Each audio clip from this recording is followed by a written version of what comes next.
This chap right here was the first person I killed in Blaviken. It's the same performer. Thomas. Yeah. And his head is back intact again. Hello, I'm Henry Cavill, and I play Geralt of Rivia on The Witcher. And I'm Wolfgang Stegemann. I'm the second unit director and stunt coordinator of The Witcher Season 3. Together, Wolfie and I are going to break down a fight scene, which you probably have seen already, but we wanted to show you what went into the making of it.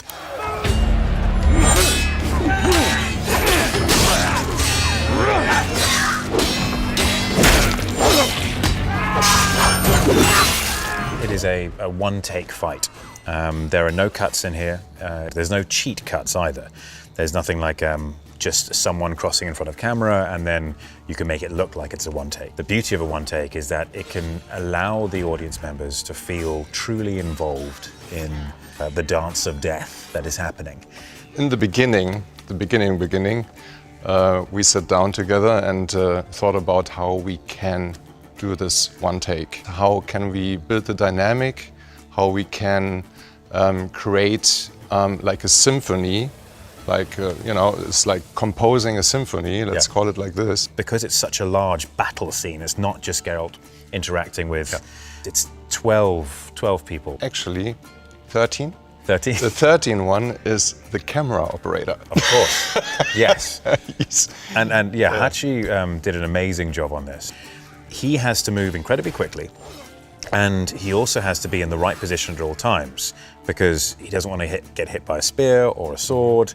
We basically call it like a living camera. The camera is living in the sequence, and it's a constantly part of the fight. It's what makes Wolfgang's work and his team's work unique, is that the camera is alive and it's constantly adapting.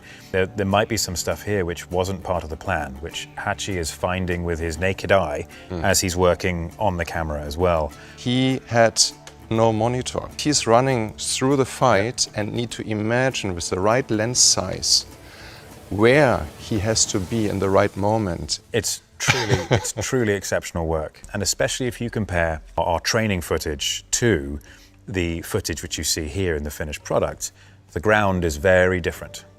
Yes. And with the ground being different and with extra bodies being in, see in this frame here, you can see there's two people on the ground here, and there's a third one there. And Hachi has to step over these people, or they have to get out of his way. Or they have to, exactly. Yeah. And they, even if they're dead on the ground, they need to roll out. And then look the same dead as they looked before when they're back on camera. Exactly. The problem is with those fights, and you go further away with the camera, you see the background and you think, oh, what is this guy doing there? So he needs to come in the right moment. Yes. And this is very difficult, because they need to fight in the background and suddenly approach you. If you watch carefully in a lot of projects, you'll see a stunt performer, whether it's an actor or another stunt performer, they stand up behind them. They sort of do this sort of fake movement because they're waiting and they can't go straight for the attack. 1, 2, 3 beat. And Where in reality, they'd go in and just hit the person on the back of the head. But this way, we can have stunt performers waiting behind camera or taking their time to get up and set for an attack. And all of this is playing in all of our heads at the same time. So it's not as simple as running in there and just doing a dance. It's running in there and making sure the timing works.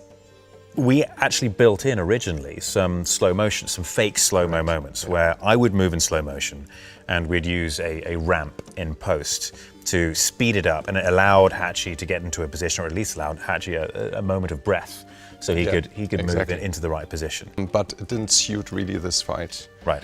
Because we wanted to keep this like in real speed and not start tweaking or tuning it. Right. So when you see that fight, it's like, this is like the true speed. And at times, actually, the full speed was too fast. You end up getting a lot of adrenaline and quite aggressive in these scenes. And so you want to do it at full aggression and full speed, but sometimes it doesn't look good for camera. Here, see, if this was any faster, that gets completely lost. To design or compose this, we needed to have those little breaks and the power beats in between. Which allow you, the viewer, to catch up with what's happened. Otherwise, it's just a bit breathtaking. You go, I think I know what happened, but it gives you time. Basically, it's like an ocean with waves. So there's a power beat. Exactly. We give a break where you step in and turn and pull out the sword. We worked very hard at making sure we involved more of the signs in here. There's an ard in there. There's a heliotrope, which is from the books. We designed it as more of an overall shield rather than just a forward shield. So this heliotrope. We also had Igni in here as well. And we really wanted to make sure that Geralt used his full range of skills and abilities. Yes. Why would he hold anything back, especially when he's going to go chase Ciri here? In some of the other fights, we have him making non-lethal strikes, but this one, it's all death because Ciri's in danger, and it's all about maiming people or killing them because he's got to take them out of the fight.